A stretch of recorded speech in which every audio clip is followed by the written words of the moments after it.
Okay, we just finished the concrete in this corner, and we used some stone to build it up, and you can see I'm quite happy. I ended up using a paint stick, stirring stick, to kind of feather it in, and you can, I think it'll work real good. It'll help hold these stone, plus keep water away from there.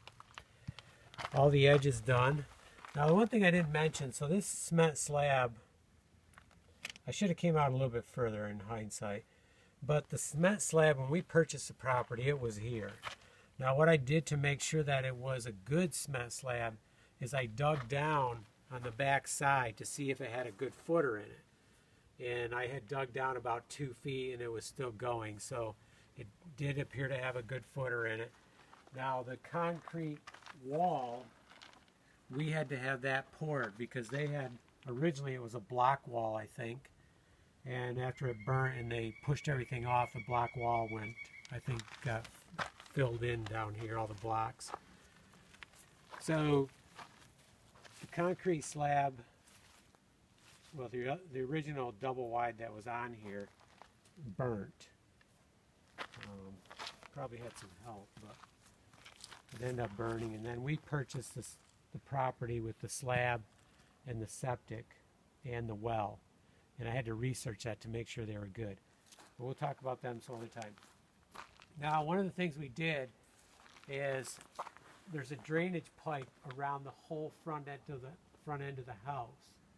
It's down in below the footer, or not the footer, below the slab level. So, like down into here. So water coming down will go into this perforated pipe, and then it'll be guided out. Somewhere's in here is one end of it, and on the other side of the house it goes all the way down that lawn and ends up down there towards the gazebo, and you can see the end of that one. This one, I don't remember where the end is.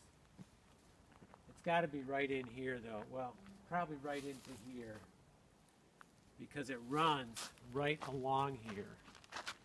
It's right underneath here. If I pull some of these stones out, I'm going to hit the pipe. It's only about 2 inches down.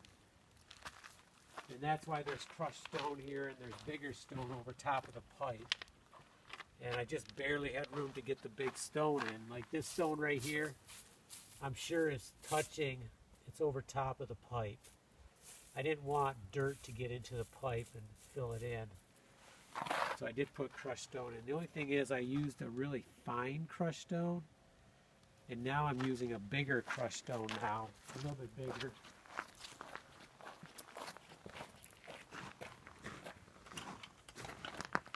Either that or I used the same size, and over the years the small stuff came up on top. So I thought I would just put some down here,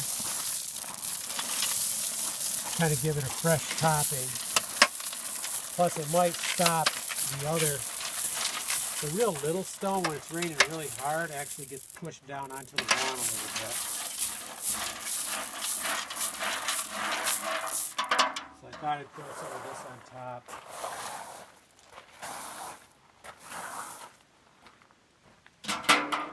But I think next, this is cured for a few days. Ideally, I would let it cure longer, but I'm kind of in a rush, so I'm pretty sure we can prime that. We're going to prime this board, and then I want to run our aluminum splash guard along there. And then we'll figure out, we're probably going to come around the corner some, like we did on the shed, probably do something like that. And in a couple days, we'll prime this too. Actually, we might not prime now. We may wait a couple more days. It looks like we have decent weather, so maybe in a couple days we can prime all of this in one shot. Or maybe we'll prime this and then prime that and then put the aluminum on. Because I do want to come around the corner a little bit here and there. And then we need to figure out what we're doing here, because then we have to run that board along here to protect our backsplash. Doesn't have to happen this year, but I would like to start preparing the moldings that are going to go on this house. For example, I never did anything around these windows. I'm now going to put nice wide molding around the windows with some design in it. And then if I do want to do the shutters like we did over there in the shop, we'll do that. But, okay, next project.